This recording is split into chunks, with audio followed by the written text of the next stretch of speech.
Hello everyone, thanks for joining us here on Horizon. I'm Rob McClendon. So how early should workforce training begin?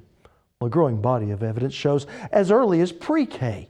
In fact, medical research shows that genetic makeup is not the key element in generating a child's cognitive or social skills. But that doesn't mean parents aren't vitally important, because it is a child's interaction with adults in the first 3 years of life that creates the constructive brain development that will last a lifetime.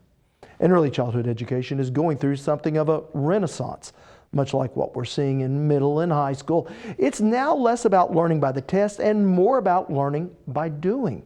And it's this different focus that instructors say could help our workforce development down the road.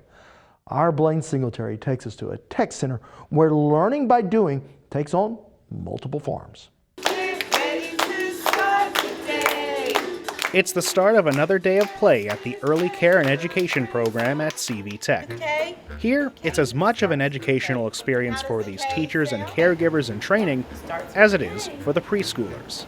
In the program, the students learn about early childhood education, they learn about child development. That's Mary Beth Carver, director of the program. The most exciting part, though, is the interaction with young children. It's this interaction that's at the forefront of what they do here.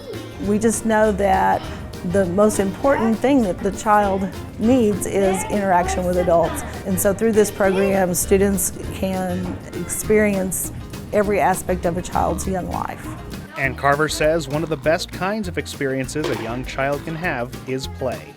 Play is the most important thing that children do. Play is a child's work.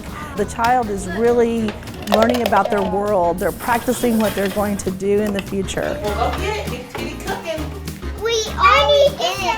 And what these preschoolers and toddlers are doing today is also what these high schoolers are doing. They aren't learning by worksheets, textbooks, or flashcards, but through activities involving real-world objects and experiences. Desiree Hayes is a senior in the program. We're all learning together. We're here as students, but they're also students themselves. So being able to communicate and interact with them and see what they think and what I think that's better than just reading it out of a book. The goal of this program for these kids, age 4 and younger, is to get them on the right track through literacy and numeracy. And the way they do that is through language. That goes double for the kids who can't even speak yet. We need to provide children with a language-rich environment. We need face-to-face. That child needs to see your expressions and hear your language. That's how he develops language. The job of the toddler is to learn language. The preschooler is learning how to communicate. And this isn't just something happening here at CV Tech. It's a growing trend in early childhood education. Jennifer Quillian, early childhood specialist at the University of Oklahoma, says numeracy has been left out of this conversation for too long. If we can incorporate math into literacy and show them how easy that is, talking about cutting the apple in half, I mean, those are vocabulary terms in math, and talking about measuring and pouring. But with children being at daycare or preschool for only a fraction of their day, it becomes necessary for parents to continue this learning experience at home. Luckily, that's easy to do too. My son is actually really into sports, and so we started talking about numbers that players wear, and we bring attention to that. So we started talking about numbers, counting to those numbers. What does that number look like, Mom?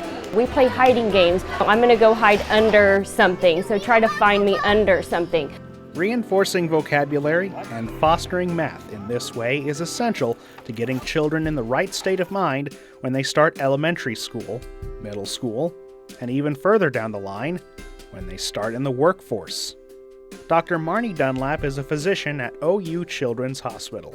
We know about 80% of a child's brain is formed by the time they're 3 years old. So early literacy is really the key.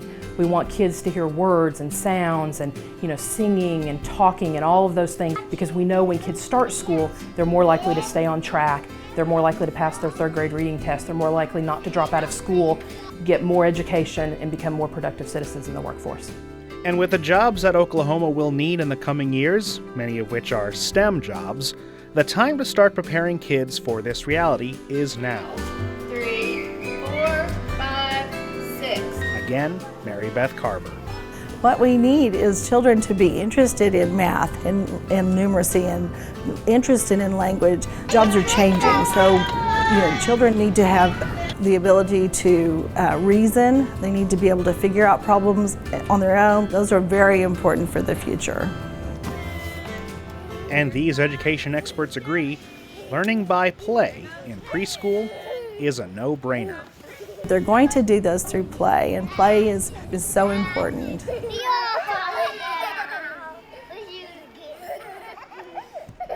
Now, in the past, we've talked about how a little playful, creative thinking can help everyone, regardless of their occupation.